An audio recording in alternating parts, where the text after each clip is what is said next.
Bugun erta tongda farzandlarim otalari bilan gul olishga yo'l olishdi.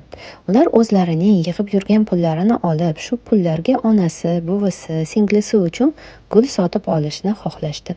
Bu fikrni esa men erimga aytdim. U esa buni bolalarimizning qalbiga muhabbat va hurmat sifatida singdira boshladi.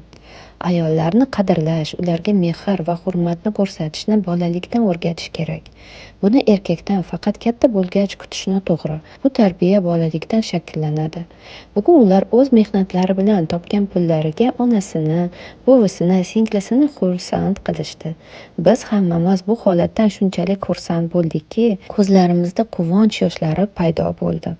Buni sababsiz bir kun uchun emas, oddiy odat sifatida o'rgatish kerak.